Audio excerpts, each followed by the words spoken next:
घर की दरख्तों पर फुदकती कभी हमारे घर आंगन में रहने वाली, हमारे करीब रहने वाली छोटी चिड़िया गौरैया की प्रजाति अब लुप्त होने की कगार पर पहुंच चुकी है। विज्ञान को आधार बनाकर विकास की सीढ़ियां निरंतर चढ़ते मानव ने पर्यावरण की अनदेखी कर अपने सामने कई चुनौतियां खड़ी कर ली है और उसके दुष्परिणाम से मानव ही नहीं पशु पक्षी भी काफी प्रभावित हो रहे हैं। इंसान के बेहद करीब रहने वाली कई प्रजाति के पक्षी आज हमारे बीच से गायब होते जा रहे हैं। इनमें एक है स्पैरो, यानी नन्ही सी वह गौरैया जो कभी हमारे घरों की दीवारों में बने दरख्तों में अपना घोंसला बना हमेशा हमारे घर आंगन में फुदकती रहती थी।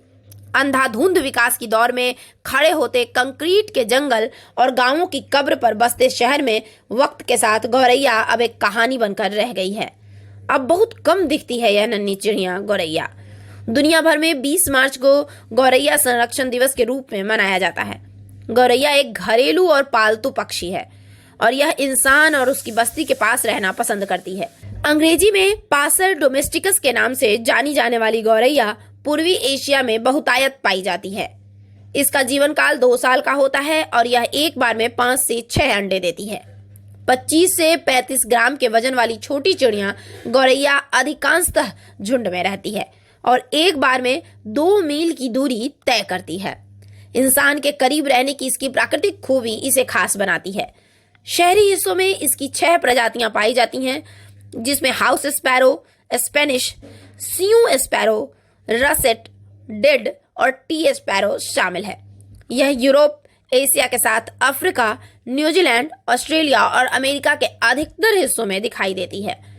गौरैया की घटती आबादी के पीछे मानव विकास सबसे अधिक जिम्मेदार है। भोगवादी संस्कृति में तेजी से बदलती जीवन शैली ने हमें प्रकृति और उसके साहचर्य से दूर कर दिया है। बढ़ती आबादी के कारण जंगलों का सफाया हो रहा है, बाग बगीचे खत्म हो रहे हैं। गांवों में भी अब पक्के आधुनिक मकान बनाए जा रहे हैं। पहले गांवों में कच्चे मकान बनाए जाते थे। कच्चे मकानों में गौरैया के लिए प्राकृतिक वातावरण और तापमान के लिहाज से अनुकूल वातावरण उपलब्ध होता था, लेकिन आधुनिक मकानों में यह सुविधा अब उपलब्ध नहीं होती है। नन्ही चिड़िया गौरैया अधिक तापमान में नहीं रह सकती है। शहरों की गगनचुंबी इमारतें और आधुनिक संचार क्रांति में मोबाइल टावरों से निकलते रेडिएशन ने भी इनके अस्तित्व पर संकट ला दिया। वायु प्रदूषण और खेतों में कीटनाशक दवाओं का अंधाधुंध इस्तेमाल भी इनके अस्तित्व के लिए खतरा बन गया है। सुबह 4 बजे से ही चहक चहक कर भोर होने का एहसास दिलाने वाली गौरैया अब लगता है नानी दादी की कहानियों में ही जिंदा रहेगी। अब बहुत कम दिखती है नन्ही गौरैया। जोशीमठ से नवीन भंडारी की रिपोर्ट। मेरा नाम मदनलाल गुरु है। मैं ग्राम बंगथल पोखरी चमोली का रहने वाला हूँ। मैं एक संदेश देना चाहता हूँ कि हमारे गढ़वाल के गांवों में गिंदड़ा पक्षियों की संख्या बहुत होती थी। इस पक्षी को गौरैया भी बोलते हैं। अब यह पक्षी गांव खेत खलिहानों से विलुप्त हो गया, बहुत कम मात्रा में है ये अब। तो मैं सरकार से इस गिंदड़ा गौरैया पक्षी की संरक्षण की गुजारिश करता हूँ।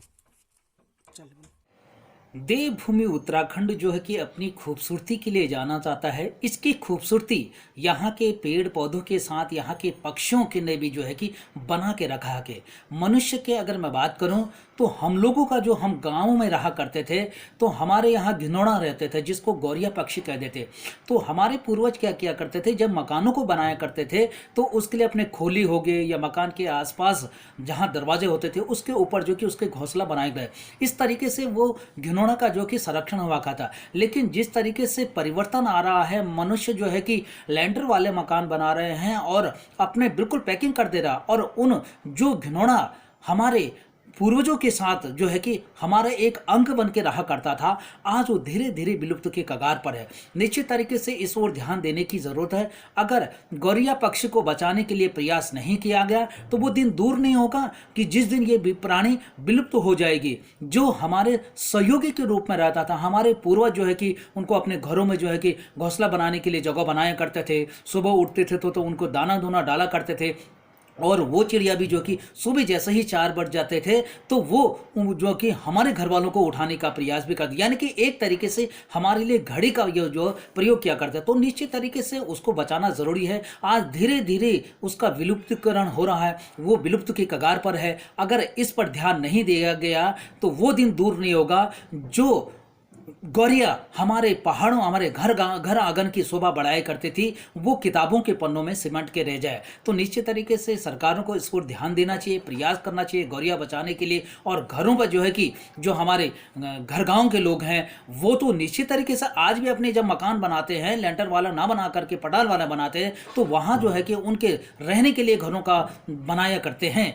और जो शहरीकरण है, शहरों में तो लेंटर वाला बना दे रहे हैं, तो उस जो है कि वो बिल्कुल उसका जो कि रहने का जो है आश्रय नहीं मिल पा रहा, जिस कारण से वो विलुप्त के कगार। तो निश्चित तरीके से इस पर प्रयास करना चाहिए। हम अगर लेंटर वाले मकान बना भी रहे हैं तो हमारे पूर्वजों की एक धरोहर समझो घिनौना का, जिसको हम गौरिया कहते हैं, उसको बचाकर हमारे आने वाली पीढ़ी के लिए संरक्षित करके रखना चाहिए। इन्हीं शब्दों के साथ आपका पर्यावरणविद वृक्ष मित्र डॉक्टर त्रिलोक चंद सोनी।